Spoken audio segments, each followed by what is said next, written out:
Hello guys, I welcome you all to the nursing education. So today again we are going to discuss about some comments and guys, without wasting time I'm going to start the video.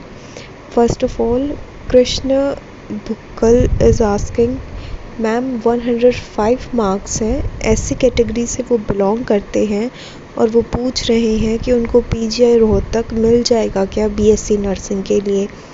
देखिए कृष्णा जी, आपका admission जो है वो DDU Karnal या फिर सफ़ेदों में हो सकता है बीएससी नर्सिंग में, बट पीजीआई रोहतक में होना थोड़ा मुश्किल है क्योंकि बच्चों के मार्क्स काफ़ी ज़्यादा हाई आए हुए हैं और आपका इस मार्क्स पे पीजीआई रोहतक में एडमिशन होना मुश्किल है। आप एक काम कर सकते हो, मैंने टेलीग्राम चैनल जो बनाया है उस टेलीग्राम चैनल पे जाके उस चैनल को ज्वाइन करो। वहाँ पे मैंने रैंक वाइज लिस्ट जो है ना वो अपलोड कर रखी है, तो अपनी रैंक वाइज लिस्ट में से आप अपनी रैंक देखो।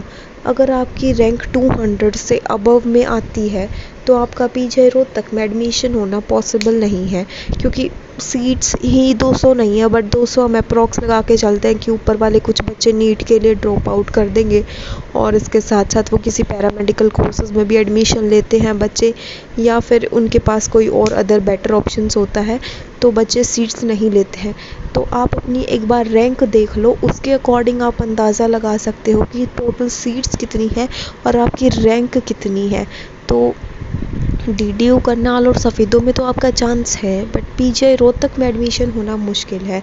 मैं ये चीज़ बाकी बच्चों को भी बोल रही हूँ कि अगर मैं सबका रिप्लाई नहीं कर पा रही हूँ तो आप खुद ज्वाइन कर लो टेलीग्राम ग्रुप, वहाँ पे पीडीएफ अपलोड कर रखा है रैंक वाइज, तो आपको अपनी रैंक का पता चल जाएगा कि आपकी रैंक कितनी है। ऑल ओवर स्टूडेंट्स में से जितने बच्चों ने एग्ज़ाम दिया था उन बच्चों में आपकी रैंक क्या आ रही है, तो आप फिर टोटल सीट्स देख सकते हो गवर्नमेंट कॉलेज की और फिर उसके बाद देख सकते हो कि ऊपर के जो 400-500 बच्चे, मतलब 400 to 500 रैंक जो है ना, उन्हीं बच्चों का अप्रॉक्सीमेट आप मान सकते हो कि एडमिशन हो सकता है पीजीआई रोहतक या फिर किसी गवर्नमेंट कॉलेज में। अदरवाइज़ तो आप अपने मार्क्स के अकॉर्डिंग खुद ही एज्यूम कर सकते हो कि आपका एडमिशन हो सकता है या फिर नहीं। तो आप जस्ट एक बार अपनी रैंक देख लो कि आपसे ऊपर कितने बच्चे हैं और फिर आप खुद ही एज्यूम कर पाओगे कि आपका एडमिशन किसी गवर्नमेंट कॉलेज में होगा, सेमी गवर्नमेंट कॉलेज में होगा या फिर किसी प्राइवेट इंस्टीट्यूट में होगा। सो नेक्स्ट अगर हम डिस्कस करें तो रेखा पूछ रही हैं कि उनके 70 मार्क्स हैं और वो ओबीसी कैटेगरी से बिलोंग करती हैं और उनको कोई प्राइवेट कॉलेज मिल जाएगा या फिर नहीं। हाँ जी रेखा, आपको कोई भी प्राइवेट कॉलेज अलॉट हो जाएगा। प्राइवेट कॉलेजेस की जो लिस्ट है वो मैंने अपने टेलीग्राम चैनल पे भी डाल रखी है। टेलीग्राम चैनल को आप ज्वाइन कर सकते हो, डिस्क्रिप्शन बॉक्स में उसका लिंक है। उसके साथ साथ मैंने यूट्यूब पे वीडियो भी डाल रखी है प्राइवेट कॉलेजेस की पूरी लिस्ट की, तो आप उसमें से कोई भी प्राइवेट कॉलेज अपने लिए सिलेक्ट कर सकते हो और आपका एडमिशन जो है वो प्राइवेट कॉलेज में हो जाएगा। नेक्स्ट वन इज़, मैम ये काउंसलिंग कब शुरू होगी? First of all Rekha, counselling का शेड्यूल अभी तक नहीं आया है, जैसे ही आएगा मैं आप लोगों को नोटिफाई कर दूंगी। और इसके साथ साथ आप टेलीग्राम चैनल को ज्वाइन कर सकते हो सभी जितने भी बच्चे वीडियो देख रहे हैं, ताकि आप लोगों को अपडेटेड जो नोटिसेस हैं वो मिलते रहें। वहाँ पे मैं सारे पीडीएफ वगैरह जो भी नोटिसेस पीजीआई अपनी ऑफिशियल वेबसाइट पर डालता है वो मैं वहाँ पर अपलोड कर देती हूँ और इसकी वजह से फिर आप लोगों को जो इन्फॉर्मेशन है वो बहुत जल्दी मिलती है। और जो टेलीग्राम चैनल है उसका लिंक मैंने हर वीडियो के डिस्क्रिप्शन बॉक्स में कमेंट सेक्शन में पिन किया हुआ है, तो आप वहाँ से उस चैनल को ज्वाइन कर सकते हो। और रेखा जी, आप ज़्यादा टेंशन मत लो कि आपका साल बर्बाद हो जाएगा, ऐसा कुछ नहीं होगा। आपका साल वेस्ट नहीं होगा। अगर आपने एंट्रेंस टेस्ट दिया है तो काउंसलिंग भी होगी, थोड़ी लेट होती है पीजीआई रोहतक की। पीजीआई रोहतक का जो सारी चीज़ें हैं, फॉर एग्ज़ाम्पल एग्ज़ाम, काउंसलिंग, ये सारी चीज़ें थोड़ी सी लेट चलती हैं, तो इसकी वजह से आप थोड़ा लेट हो सकते हैं, बट आपका पूरा साल बर्बाद नहीं होगा। और मेन रीज़न अभी तक काउंसलिंग क्यों नहीं हो रही है ये है कि अभी तक नीट की काउंसलिंग नहीं हुई है। तो आप लोग नीट की काउंसलिंग से भी अंदाज़ा लगा सकते हो कि जैसे ही नीट की काउंसलिंग होगी पीजीआई रोहतक की भी काउंसलिंग हो जाएगी, क्योंकि कुछ बच्चे नीट वाले जो हैं जिनका नीट में नहीं होगा, एमबीबीएस में नहीं होगा, वो पीजीआई रोहतक में बीएससी नर्सिंग में एडमिशन लेते हैं। तो इसीलिए पीजीआई नीट की काउंसलिंग का वेट कर रहा है। जैसे ही नीट की काउंसलिंग कंप्लीट हो जाती है, आप लोगों की जो पीजीआई रोहतक वाली काउंसलिंग है वो स्टार्ट हो जाएगी।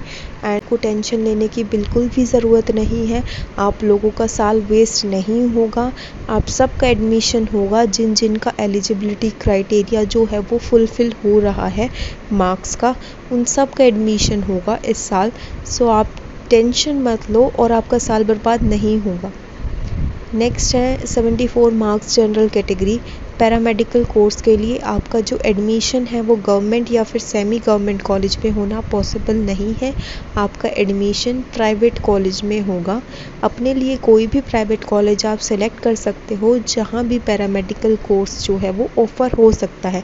प्राइवेट कॉलेज वालों से आप पहले ही बात कर लो, वहाँ पे प्राइवेट कॉलेज वाले सीट पहले से बुक कर रहे हैं, तो आप उस कॉलेज को विज़िट कर सकते हो। जिस कॉलेज को भी आप सिलेक्ट कर रहे हो एडमिशन के लिए, जिसमें भी आपका एडमिशन लेना है, आप उस कॉलेज को विज़िट कर सकते हो और वहाँ के एडमिनिस्ट्रेटिव ब्लॉक में जाके वहाँ पे आप रजिस्टर करा सकते हो कि आपको उस कॉलेज में सीट लेनी है।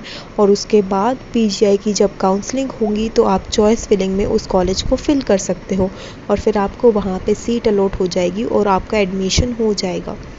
नेक्स्ट वन इज़ 88 मार्क्स हैं, जनरल कैटेगरी से बिलोंग करते हो और पूछ रहे हो कि सेमी गवर्नमेंट कॉलेज मिलेगा या फिर नहीं।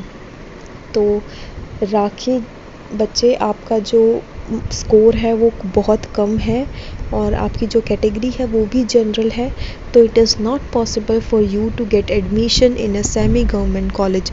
You can choose any private college or institute for you. The list is mentioned in the comment section. I had pinned the comment. Private colleges की पूरी लिस्ट मैंने अपलोड कर रखी है अपने यूट्यूब चैनल पे भी और टेलीग्राम चैनल पे भी। आप वहाँ से अपने लिए कोई भी प्राइवेट कॉलेज सेलेक्ट कर सकते हो, बट सेमी गवर्नमेंट कॉलेज में एडमिशन होना आपका पॉसिबल नहीं है। Next one is the Megha Rohila. हमने आपके बारे में बहुत बार बात कर ली है, आपने आई थिंक हर जगह कमेंट किया हुआ है, बट वही कमेंट सेम हम रिप्लाई करें। गवर्नमेंट के कितने चांस हैं और चॉइस फिलिंग में सिर्फ गवर्नमेंट फिल कर दूँ या सेमी गवर्नमेंट या प्राइवेट के लिए भी? देखो, प्रायोरिटी वाइज फिल करना मेघा। वैसे आपका जो स्कोर है वो अच्छा है, बट सबसे पहले आप जितने भी गवर्नमेंट कॉलेजेस हैं उनको फिल करना। उसके बाद आपके पास जितने भी सेमी गवर्नमेंट कॉलेजेस हैं उनको फिल करो। उसके बाद आप प्राइवेट कॉलेजेस को भी फिल कर देना। प्राइवेट कॉलेज 1 या 2 फिल कर देना जो आपको पसंद आया हुआ है, आपने विज़िट किया हुआ है, वरना आपका एडमिशन तो गवर्नमेंट और सेमी गवर्नमेंट कॉलेज में हो ही जाएगा, बट स्टिल आप किसी 1 या 2 प्राइवेट कॉलेज को अपनी लास्ट प्रायोरिटी में रख सकते हो। नेक्स्ट है 91 मार्क्स हैं, एससी कैटेगरी से बिलोंग करती हैं, फीमेल कैंडिडेट हैं, एमएएमसी अग्रोहा में एडमिशन बच्चे आपका नहीं हो सकता, आपका स्कोर बहुत कम है और एमएएमसी अग्रोहा की जो कट ऑफ है वो हाई जाने वाली है, तो वहाँ पे आपका एडमिशन होना पॉसिबल नहीं है इस साल, क्योंकि बच्चों के मार्क्स काफ़ी अच्छे आए हुए हैं और इस स्कोर पे एडमिशन होना एमएएमसी अग्रोहा पे पॉसिबल नहीं है। बट स्टिल आप मेरे टेलीग्राम चैनल पे जाकर अपनी रैंक देख सकते हो। मैंने एक पीडीएफ अपलोड किया हुआ है, वहाँ पे हर एक रोल नंबर वाइज आपकी रैंक दिखाई जाएगी, जिसमें आपको पता चलेगा कि आपसे ऊपर कितने बच्चे हैं, तो आप खुद एज्यूम कर पाओगे कि आपका एडमिशन होना पॉसिबल ही नहीं है, क्योंकि आपसे ऊपर बहुत सारे बच्चे ऑलरेडी हैं। नेक्स्ट वन इज़ हाथ जोड़कर विनती है, मेरे 30.50% है एससी से, मुझे प्राइवेट कॉलेज मिलेगा या नहीं, प्लीज़ रिक्वेस्ट है, परेशान कर दिया है लोगों ने। देखो, 30 परसेंटाइल से अबव जितने भी बच्चों की परसेंटेज है उनको एडमिशन मिलेगा किसी भी प्राइवेट कॉलेज में, बट आपका स्कोर बहुत कम है तो आप कम से कम कोई एक प्राइवेट कॉलेज अपना फ़िक्स कर लो कि आपको उसी कॉलेज में एडमिशन लेना है, और उस प्राइवेट कॉलेज वालों से जाकर आप बात कर लो, वो लोग आपकी सीट बुक कर लेंगे। क्योंकि अब की बार बहुत ज़्यादा बच्चों ने फॉर्म फिल किए हैं, अक्रॉस 12,000 बच्चे हैं और सीट बहुत कम है। सीट इतनी नहीं है, प्राइवेट कॉलेजेस में भी अगर टोटल देखा जाए तो इतनी सीट नहीं है जितने बच्चों ने फॉर्म फिल किए हैं। पर उतने बच्चों में से कुछ ड्रॉप कर देते हैं नीट के लिए, कुछ किसी और यूनिवर्सिटी में एडमिशन ले लेते हैं, तो काफ़ी बैक ऑफ होता है इन सब चीज़ों में। बट स्टिल काफ़ी बच्चों ने जो है वो एंट्रेंस एग्ज़ाम दिया हुआ है, तो इस बार आपको अपनी प्राइवेट कॉलेज में सीट बुक कर लेनी चाहिए। प्राइवेट कॉलेज चूज़ कर लो, कॉलेज को विज़िट करो, वहाँ पे वो लोग अगर आपको बोलते हैं कि आपको पूरा अपना रजिस्ट्रेशन करा लो, सीट बुक कर लो, तो आप कर लो एक बार, ताकि आप जो है वो पीछे ना रहो किसी से भी, और आपका जो एडमिशन है वो जो है वो पक्का हो जाए। नेक्स्ट है मैम, जो इंस्टीट्यूट होता है वहाँ से बीएससी नर्सिंग करना ठीक रहता है क्या? इंस्टीट्यूट्स में बीएससी नर्सिंग करना इतना ठीक नहीं रहता है, क्योंकि आपकी जो डिग्री आती है उसके ऊपर लिखा होता है कि आपने कहाँ से बीएससी नर्सिंग की है। देखो, आप किसी यूनिवर्सिटी में एडमिशन ले सकते हो, फॉर एग्ज़ाम्पल एमएमयू अम्बाला में यूनिवर्सिटी है, एसजीटी यूनिवर्सिटी है, गुड़गांव में बहुत अच्छे यूनिवर्सिटीज़ हैं, तो वहाँ पे आप एडमिशन ले सकते हो। या फिर पीजीआई रोहतक के अंडर जितने भी प्राइवेट कॉलेजेस आते हैं वहाँ पे आप एडमिशन ले सकते हो।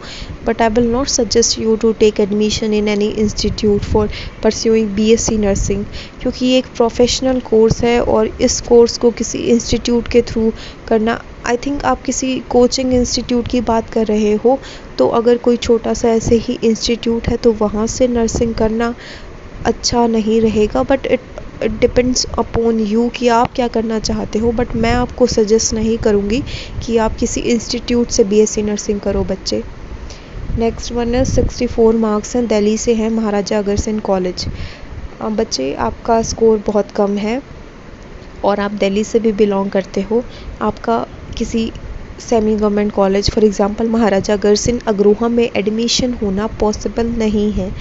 तो स्टेट कोटा के जो बच्चे हैं उनका भी पॉसिबल नहीं है इस स्कोर पे। तो महाराजा अग्रसेन में एडमिशन लेने के लिए 100+ स्कोर चाहिए, जब आपका एडमिशन महाराजा अग्रसेन में हो सकता है। इस मार्क्स पे महाराजा अग्रसेन में एडमिशन होना पॉसिबल नहीं है। नेक्स्ट वन इज़, मैम ये बताओ, मेरे 111 नंबर आए हैं बीसीबी कैटेगरी, तो अगर मैं बीएससी नर्सिंग पीजीआई रोहतक में एडमिशन ले लूँ और साथ साथ नीट की तैयारी करूँ, और इफ़ मेरा सिलेक्शन हो जाए 2024 में, तो क्या मैं बीएससी नर्सिंग छोड़ सकती हूँ? कोई दिक्कत तो नहीं आएगी ना मैम? बॉन्ड या फिर पैसे वगैरह प्लीज़ मैम देखो, अगर आप पीजीआई रोहतक में एडमिशन लेने के बाद अगर आप 1 साल बाद वहाँ की सीट छोड़ोगे तो ऑफ कोर्स आपको पेनल्टी देनी होती है।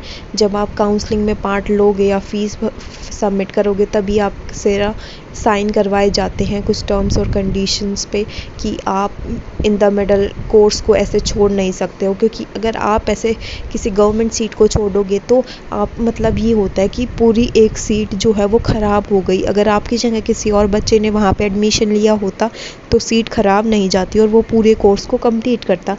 बट अगर आप ऐसे सीट को छोड़ोगे तो कुछ ना कुछ पेनल्टी आपके ऊपर ज़रूर लगती है, और कई बार आपको पैसे देने के साथ साथ पीजीआई रोहतक आपको बैन भी कर सकती है किसी भी कॉलेज में एडमिशन लेने के लिए।